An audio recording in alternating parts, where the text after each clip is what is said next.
ज्यादा चिंता बीमार कर देगी। सही कहा है किसी ने, चिंता और चिता में सिर्फ एक बिंदु का फर्क होता है।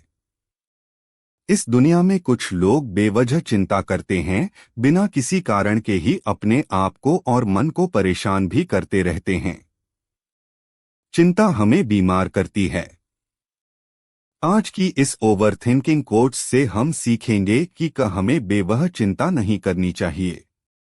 एक गांव में एक किसान था जिसे एक बहुत ही बुरी आदत लग चुकी थी, और वह आदत थी बेवजह चिंता करने की। वो हर समय किसी ना किसी चीज की चिंता करता ही रहता।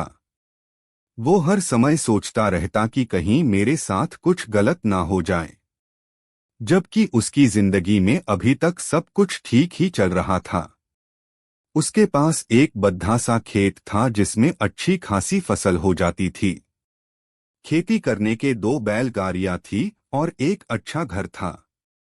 एक पत्नी और 2 प्यार बच्चे थे, लेकिन फिर भी वह किसी ना किसी अनहोनी के बारे में सोचकर बेवजह चिंता करता रहता। कभी सोचता कि अगर मेरी फसल में कीड़े लग गई तो क्या होगा? अगर आवारा पशुओं ने फसल को बर्बाद कर दिया तो क्या होगा? अगर सूखा पड़ गया या ज्यादा बारिश हो गई तो मेरी फसल खराब हो जाएगी। ऐसे ही वो भविष्य की अन्य बातों के बारे में सोचकर बेवजह चिंता में डूब रहा था। जैसे कि कहीं खेती के समय मेरे बैल बीमार ना पड़ी जाएं, मेरे बच्चों का भविष्य कैसा होगा, कहीं बुढ़ापे में मुझे कोई बड़ी बीमारी ना जाए, मेरे बच्चे बुढ़ापे में मेरा ख्याल रखेंगे भी या नहीं, वगैरह। अपनी इस लगातार बेमतलब चिंता करने की आदत की वजह से वो आसन और परेशानी नहीं लगता था, और अब उसका किसी भी काम में मन भी नहीं लगता था। उसकी पत्नी ने भी इस बात को अनुभव किया कि उसे बिना मतलब चिंता करने की आदत पड़ चुकी है। उसने उसे कई बार समझने की कोशिश भी की। तुम बेवजह चिंता करना छोड़, लेकिन उसके समझने का कोई मतलब नहीं रहा। उसे पता चला कि नगर में एक महात्मा आए हैं जिनके पास सारी समस्याओं का हल है। फिर एक दिन बौद्ध भिक्षु के आश्रम में पहुंची। बौद्ध भिक्षु बहुत ही बुद्धिमान और ज्ञानी व्यक्ति थे। किसान और उसकी पत्नी अपनी सारी समस्या बौद्ध भिक्षुओं के समक्ष रख दी। किसान ने कहा, महात्मा, मैं हर समय किसी ना किसी बात की चिंता करता रहता हूँ। मैं ज्यादातर उन बुरी चीजों के बारे में सोचकर चिंतित होता रहता हूँ जो अभी तक मेरे साथ हुई भी नहीं। किसान की समस्या को पूरे ध्यान से सुनने के बाद बौद्ध भिक्षु ने कहा, ठीक है, तुम दोनों कल सुबह आना और फिर मैं तुम्हें तुम्हारी समस्या का समाधान बता दूंगा। अगली सुबह जब किसान और उसकी पत्नी बौद्ध भिक्षु के आश्रम में पहुंचने हैं तो देखते हैं कि बौद्ध भिक्षु बहुत ही चिंतित अवस्था में जमीन पर पालथी मारकर बैठे हुए हैं, और उनके सामने एक दूध से भरा गिलास रखा हुआ है।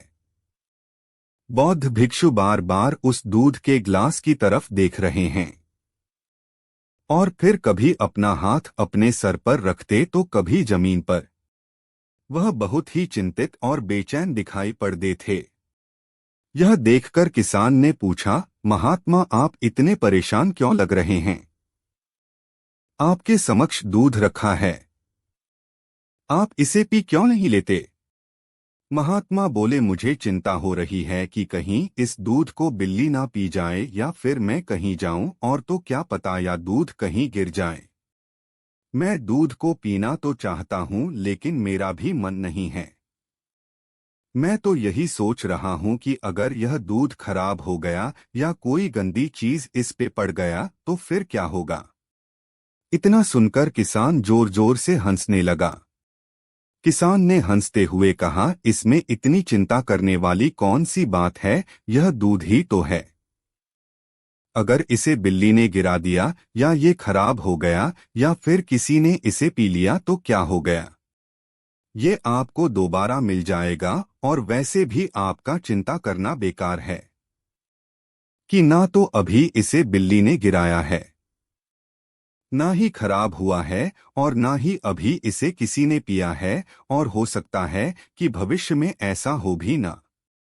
किसान के मुंह से यह बात बौद्ध भिक्षु मुस्कुराए और बोले, मैं भी तो तुम्हें ही यही समझने का प्रयास कर रहा हूं कि भविष्य की उन घटनाओं की चिंता करना व्यर्थ है जो अभी हमारे साथ हुई ही नहीं, और बहुत बड़ी संभावना है कि वो कभी होगी भी नहीं, और अगर हो भी गई तो जिस चीज को तुम एक बार हासिल कर सकते हो उसे तुम दोबारा भी हासिल कर सकते हो, और अगर नहीं कर पाए तो कोई बात नहीं, क्योंकि समस्याओं के आने के साथ ही उन समस्याओं का सामना करने की हिम्मत भी अपने आप ही आ जाती है। यह बातें सुनने के बाद किसान को लगा जैसे किसी ने उसके गाल पर एक थप्पड़ मारकर उसे नींद से जगा दिया हो। उसे महसूस हुआ कि वो भी तो यही गलती कर रहा है। वो भी तो भविष्य की उन घटनाओं के बारे में सोचकर चिंतित हो रहा है जो अभी तक घटी ही नहीं और शायद कभी घटेगी। लेकिन धीरे धीरे उसका मन इसे अपनी आदत बना लेता है, और फिर ना चाहते हुए भी उसका मन एक ही विचार के बारे में बार बार सोचता रहता है, और फिर वह अपनी पूरी जिंदगी चिंता के इस जाल में फंसकर रह जाता है। लेकिन अब प्रश्न यह उठाता है कि इसका समाधान क्या है। तो इसका समाधान है ऊपर बताई गई जिन कहावत का अर्थ यानी जागरूकता। हमें अपने विचारों के प्रति जागरूक होना पड़ेगा। हमें थोड़ी देर रुककर इस बात पर ध्यान देना होगा कि कहीं हम ना चाहते हुए भी एक ही घटना के बारे में तो बार बार नहीं सोच रहे हैं। हमें पूरी जागरूकता के साथ यह देखने का प्रयास करना होगा कि पूरे दिन हमारे अंदर इस तरह के विचार उठाते रहते हैं। अब आप पूछ सकते हैं, केवल जागरूकता क्या करेगी? मैं कहता हूं यह काफी है। यह मन को शांत करने के लिए पर्याप्त है। मन को अपने स्वभाव का एहसास करने के लिए पर्याप्त है। 0908 दोपहर के 2:05 SK। और जीवन में जागरूकता लाने का सबसे आसान तरीका है ध्यान करना।